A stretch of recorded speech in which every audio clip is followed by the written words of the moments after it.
She laughed and said, "You're too sensitive, not a real man." Her friends burst out laughing too. I just smiled and said, "Maybe. But a real man doesn't stay where he's mocked." That night, when her best friend texted me, I froze. I'm Lucas, 29, and I'd been dating Jenna for 3 years. We met through mutual friends at a barbecue, hit it off immediately, and moved in together after about 18 months. On paper, we were solid. Good jobs, nice apartment, talked about marriage eventually. But there was this pattern I'd been ignoring for way too long. Jenna had this thing where she'd mock me in front of her friends. Not playfully. There's a difference between couples teasing each other and one person using the other as a punching bag for laughs. She'd make jokes about my hobbies, my clothes, things I said, even the way I showed affection. And her friends would laugh every single time like it was the funniest thing they'd ever heard. The incident that broke me happened 3 weeks ago at her friend Melissa's birthday dinner. There were 8 of us at this trendy Italian place downtown. I'd had a stressful week. A project at work had gone sideways, and I'd been putting in 12-hour days trying to fix it. I was tired and probably should have stayed home, but Jenna insisted I come. Halfway through dinner, the conversation turned to Valentine's Day plans. Melissa's boyfriend had apparently rented a cabin in the mountains. Another couple was doing a weekend in New York. Jenna's friend Nicole asked what we were doing. "Lucas made reservations at that French place I like," Jenna said, "and he wrote me a letter. Like an actual handwritten letter telling me why he loves me." I thought she was saying it sweetly. I was wrong. "A letter?" Nicole laughed. "What is this? 1950? Right?" Jenna grinned. It was so extra. Like, "Lucas, just get me flowers and call it a day." The table laughed. I felt my face heat up. "I thought you liked romantic gestures," I said quietly. "I like normal romantic gestures," Jenna said. "Not diary entry-level stuff. It's a bit much." "A bit much?" I repeated. "You're too sensitive, not a real man," she said, still smiling like this was all in good fun. Her friends burst out laughing. "I'm kidding, babe. Don't look so serious." I wasn't kidding when I replied. I kept my voice level, calm even. "Maybe. But a real man doesn't stay where he's mocked." The table went quiet. Jenna's smile faltered. "What's that supposed to mean?" "It means I'm done being your entertainment," I said. I stood up, pulled out my wallet, and dropped enough cash to cover my portion of the bill plus tip. "Enjoy your dinner." I walked out. Jenna didn't follow me immediately, which told me everything I needed to know.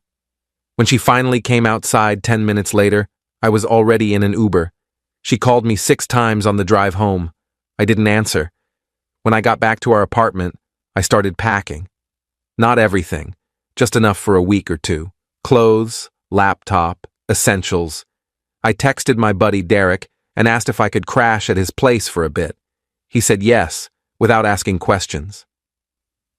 Jenna came home around 11. She found me in the bedroom with a duffel bag on the bed. "What are you doing?" she asked. "Leaving." "Lucas, come on, I was joking." "No, you weren't. You were getting laughs at my expense. Again. You're being dramatic." "See, that's the problem," I said, folding a shirt. "Every time I tell you something hurts, you tell me I'm being dramatic or too sensitive. You don't get to decide what hurts me." "So what, you're just leaving?" "Over a joke?" "Not over a joke. Over 3 years of jokes. Over being made to feel like caring about you is something to be embarrassed about." She started crying. Real tears, not manipulation tears. I could tell the difference. "Lucas, please, I'm sorry. I didn't realize it bothered you that much. I've told you before, multiple times. You just didn't care enough to stop." "I'll stop, I promise. You'll stop until the next time you want to laugh from your friends." "I'm not doing this anymore, Jenna." I zipped up the bag and walked past her. She grabbed my arm. "Please don't go. We can work through this."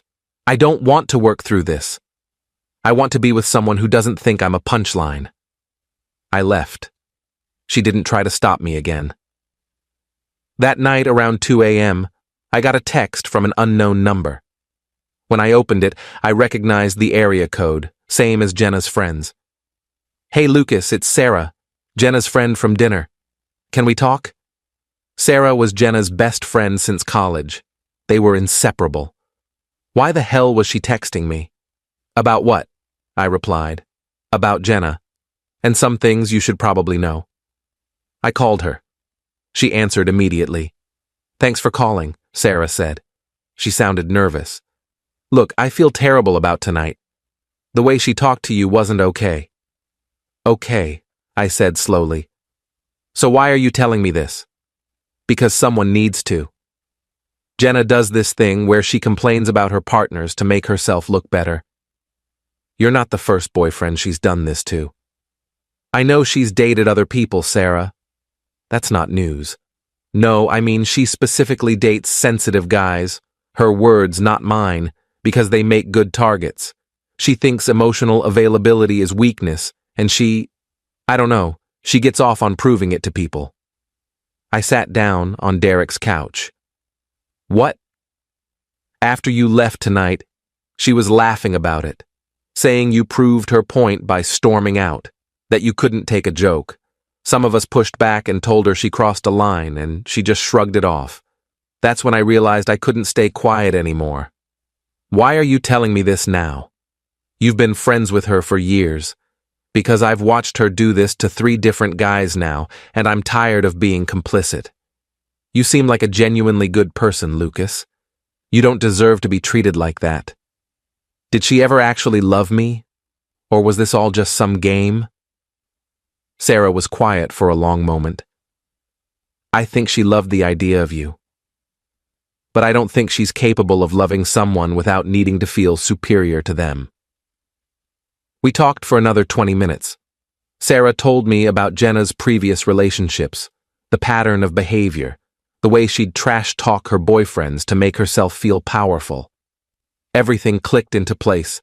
The constant mockery, the dismissal of my feelings, the way she'd apologize just enough to keep me around, but never enough to actually change. "Thank you for telling me," I said finally. "I mean it. I'm sorry it took me this long. And Lucas? Don't go back to her. She's already texting the group chat saying you'll come crawling back in a few days. Yeah, that's not happening." Update 1. I stayed at Derek's for 4 days. Jenna texted constantly at first. Apologies, promises to change, accusations that I was abandoning her. Then her friends started texting, most of them to defend her, but a few to apologize for their part in it. Nicole, who'd laughed the loudest at dinner, sent me a long message about how she'd talked to Sarah and realized they'd all been enabling Jenna's behavior. She felt terrible. I appreciated the apology, but didn't respond. On day 5, I went back to the apartment while Jenna was at work. I packed everything I owned, loaded it into a U-Haul I'd rented, and left my key on the kitchen counter. The lease was in her name anyway. I'd offered to be added when we moved in, but she'd said it was easier to keep it just her. At the time, I thought she was being practical. Now I realized she'd been keeping an easy exit strategy. I left a note too. Short and simple. "Jenna, I've moved out completely. I'll send you money for half of this month's utilities since I was here for part of it. Take care of yourself." I didn't say I hoped we could be friends. I didn't say maybe we'd reconnect someday.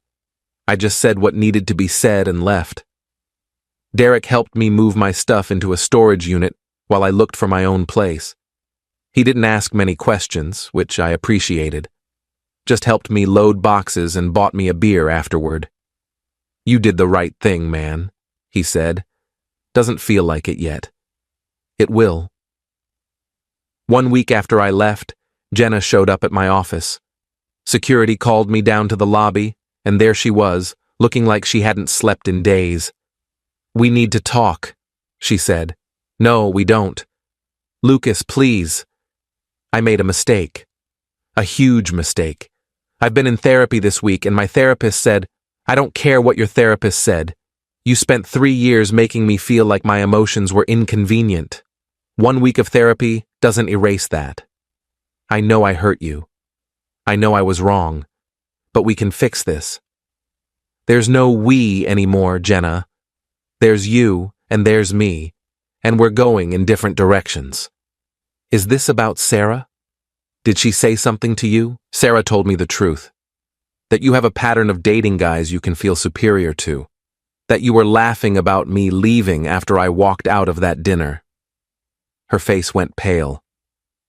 She told you that? Yeah, and it explained everything.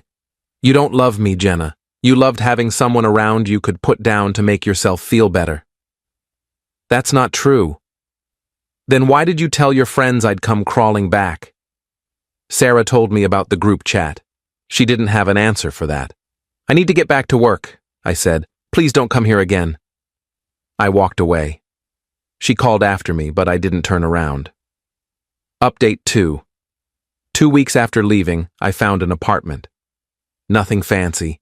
A 1-bedroom in a building with decent light and no memories attached. I started furnishing it slowly, buying things that were mine and mine alone. Jenna kept trying to reach me. She sent flowers to my office with a card that said, "I'm sorry." I donated them to a nursing home nearby. She tried to add me on a new Instagram account after I'd blocked her main one. I blocked that too. Then she tried a different approach. She texted me saying she'd boxed up some of my stuff I'd forgotten. Books, a jacket, some kitchen items. Could she drop them off? I knew it was an excuse to see me, but I did actually want those books. I told her she could leave the box with the building manager at my new place. No need to come up. She agreed, but when I went to pick up the box the next day, the manager told me a woman had tried to get my apartment number. He'd refused to give it to her. Thanks, I said. If she comes back, please don't let her in the building. Already noted in the system, he said. We get this kind of thing sometimes. Don't worry. That's when I realized how far Jenna would go to maintain control. She wasn't sorry. She was desperate to win me back because I'd walked away on my own terms. 3 weeks in, I started seeing a therapist myself. Not because I was broken, but because I wanted to understand why I'd tolerated being treated that way for so long. My therapist, Dr. Patel, was straightforward with me. You were in a relationship with someone who needed you to be small so she could feel big, she said. That's not love. That's exploitation. I kept thinking if I just showed her how much I cared, she'd care back. That's the trap. You can't earn love from someone who sees vulnerability as weakness. You can only exhaust yourself trying. I went to therapy once a week. It helped. I started recognizing patterns, not just in my relationship with Jenna, but in other areas of my life where I'd made myself smaller to make others comfortable. Meanwhile, Sarah checked in on me occasionally. She'd cut ties with Jenna after our conversation, which apparently caused drama in their friend group. Some people sided with Sarah, others with Jenna. She's telling people you gaslit her, Sarah told me over coffee one afternoon. That you made her feel like the bad guy for just joking around. Of course she is, I said. She can't accept that she's the problem. For what it's worth, the people who matter see through it. Nicole stopped hanging out with her too, and Melissa told Jenna straight up that she was out of line. Good for them. How are you doing? Really? Better, I said. Not great yet, but better. Update 3. A month after leaving, I was out with Derek and some co-workers at a bar when Jenna walked in with a guy I didn't recognize. She saw me immediately, our eyes locked across the room. She looked shocked, then angry, then put her hand on the guy's arm possessively. I turned back to my conversation without reacting. I wasn't going to give her the satisfaction. 10 minutes later, she was at our table. Lucas, she said, can we talk? Outside? I'm good, thanks. Please. Just 5 minutes. Derek looked at me. I shook my head slightly. I didn't need rescuing. Jenna, I have nothing to say to you. Move on. You've moved on already? She glanced at one of my co-workers, a woman named Amy. That was fast. Amy's my co-worker. Not that it's your business either way. So you're just done? 3 years, and you're just done? You were done with respecting me a long time ago. I'm just catching up. Her face hardened. You're really going to hold one bad night against me forever? It wasn't one bad night. It was 3 years of bad nights. You just didn't notice because I kept forgiving you. I apologized multiple times. You apologized because you got caught, not because you were sorry. There's a difference. She stood there for another moment, clearly expecting me to cave. When I didn't, she walked away. The guy she'd come in with approached her near the bar. They had a brief, tense conversation, then both left. Derek raised his beer to me. Clean break, man. Respect. Felt good, I admitted. Who was that guy with her? No idea. Don't care either. Final update. It's been 3 months now since I left. I'm settled into my apartment, still going to therapy, and genuinely enjoying being single. I've been on a couple of casual dates, but nothing serious. I'm not in a rush. Jenna stopped trying to contact me about 6 weeks ago. Sarah told me she's dating someone new, the guy from the bar, apparently.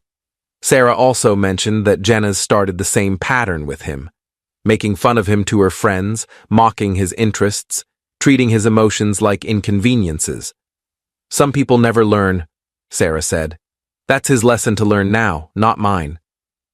I've learned a lot about myself in these 3 months. I learned that being emotional isn't weakness, it's honesty. I learned that the right person won't make you feel like you're too much.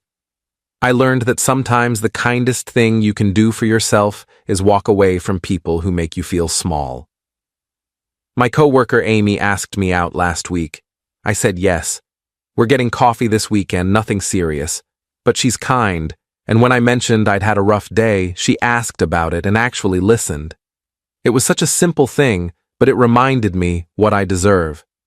Derek asked me if I ever regret leaving the way I did, just walking out of that dinner without warning. No, I said. I'd given her enough warnings. Sometimes you have to show people you're serious because they won't believe your words. I don't wish Jenna ill. I genuinely hope she figures out whatever made her need to tear people down to feel good about herself. But that's not my job anymore. My job is to build myself back up and make sure I never accept that kind of treatment again. I'm done being too sensitive. I'm exactly sensitive enough, and the right person will appreciate that about me. Edit 1. A lot of people are asking about Sarah and why she stayed friends with Jenna for so long. I asked her the same thing. She said watching someone you love become someone you don't recognize is a slow process, and by the time she realized how bad it was, she felt trapped in the friendship. Cutting ties with Jenna meant potentially losing their whole friend group. She finally did it anyway because watching me get hurt was the breaking point. I respect that. Edit 2. No, I haven't spoken to Jenna since the bar encounter. Yes, she still has me blocked on everything anyway as a precaution. The coffee date with Amy went well. We're taking things slow, but there's potential there. Edit 3. For everyone saying I should have stood up to her earlier, I did. Multiple times. She'd apologize, promise to do better, then fall back into the same pattern. Sometimes the only way to stand up for yourself is to walk away completely.